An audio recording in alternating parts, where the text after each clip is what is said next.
نحمده ونصلي على رسوله الكريم أما بعد فأعوذ بالله من الشيطان الرجيم بسم الله الرحمن الرحيم فقال الله تبارك وتعالى في القرآن المجيد والفرقان الحميد أذن للذين يقاتلون بأنهم ظلموا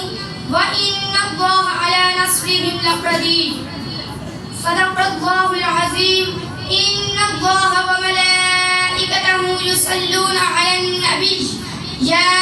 أيها الذين آمنوا صلوا عليه وسلموا تسليما الصلاة والسلام عليك يا رسول الله وعلى آلك وصحابك يا حبيب الله الصلاة والسلام عليك يا نبي الله وعلى آلك وصحابك يا رحمة للعالمين معزز سامعین، کہاں سلام وہ الفاظ جو فلسطین پر کیے جانے والے ظلم و بربریت اور انسانی حقوق کی پامالی بیان کریں۔ مجھے بتائیں کہ وہ فلسطینی بچہ کیسے اور کیوں کر جیے گا جس کے سامنے سارا خاندان فقط ایک حملے میں شہید کر دیا گیا ہو؟ وہ ماں کیسے اور کیوں کر جیے گی جس کے سامنے اس کا دو حصوں میں تقسیم کر دیا جائے؟ وہ بچی کیسے اور کیوں کر جیے گی جو اپنے ہاتھوں پر مہندی سجانے کے خواب کو دیکھتی رہی مگر اس کے گھر، اس کے خاندان سمیت اس کے خواب ریزہ ریزہ ہو گئے؟ کہتے ہیں کہ کاغذ کی بناتا تھا کشتیاں، کہتے ہیں کہ کاغذ کی بناتا تھا کشتیاں، ہاتھوں سے اپنے پاؤں لگاتا تھا کشتیاں۔ بچہ ملا ہے آج وہ ساحل پہ موت کے، بچہ ملا ہے آج وہ ساحل پہ موت کے، جو کل پانی میں بہاتا تھا کشتیاں۔ جناب والا یہ چھوڑیں، میں کس کس کو بیان کروں گا، میں کس کس کا گھر کا دکھ سناؤں گا؟ یہاں تو سب بکھرا پڑا ہے۔ بچے بھی یہ لکھتے ہوئے چلے جاتے ہیں کہ کہاں ہے وہ سبق جو ہمیں کتابوں میں پڑھایا گیا تھا؟ آج فلسطین کے مسلمان بچے اور بچیاں، بوڑھے اور جوان 57 اسلامی ممالک سے یہ چیخ چیخ کر سوال کر رہے ہیں کہ کہاں ہے وہ مسلمان جو 10-10 پر اکیلے حاوی ہوا کرتا تھا؟ کہاں ہے گھوڑی، کہاں ہے فاتح، کہاں ہے ایوبی، کہاں ہے محمد بن قاسم اور کہاں ہے طارق بن زیاد؟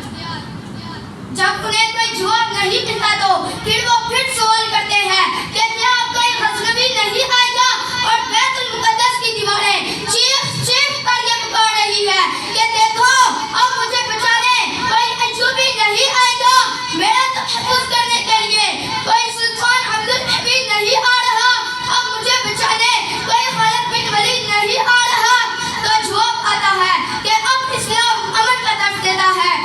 اب کوئی محمد بن قاسم نہیں آتا کیونکہ اب اسلام امن کا درس دیتا ہے، اب اسلام میں عبدالحمید نہیں آتا کیونکہ اب اسلام امن کا درس دیتا ہے، اب اسلام میں صلاح الدین ایوبی، خالد بن ولید، محمد بن قاسم اور محمود غزنوی جیسے لوگ پیدا نہیں ہوتے، اور اب کوئی ساحل کے کنارے آ کر طارق بن زیاد کشتیاں نہیں چلاتا کیونکہ اب اسلام امن کا درس دیتا ہے۔ جناب والا 57 اسلامی ممالک پر ایسا وقت بھی آنا تھا کہ غیرت کا جنازہ اٹھ چکا ہے، اب کوئی پکارو صلاح الدین ایوبی کو کہ ایوبی اٹھ کمر سے حال دیکھ اپنی مسجد اقصی کا، ایوبی اٹھ کمر سے اسلام کی بیٹیاں تجھے پکار رہی ہیں۔ فلسطین کی مائیں، بہنیں اور بیٹیاں مسلمانوں کو چیخ چیخ کر پکارتی تھی مگر مسلمانوں کی غیرت ہمیشہ ہمیشہ کے لیے مر چکی ہے۔ اور کسی شاعر نے جب مسلمانوں کو اس حالت میں دیکھا تو کیا ہی خوب کہا، تلواریں بیچ کر تم نے مسلح خرید لیے، تلواریں بیچ کر تم نے مسلح خرید لیے، عزتیں لٹتی رہی اور تم دعائیں کرتے رہے۔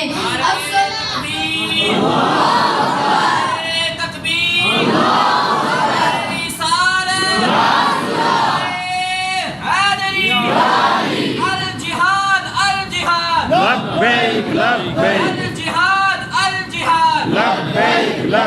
الجہاد الجہاد لبیک لبیک. افسوس صد افسوس کہ اے مسلمان تجھ پر صد افسوس کہ اے مسلمان کیا تو اس بات کو بھول چکا ہے کہ فضائے بدر پیدا کر فرشتے تیری نصرت کو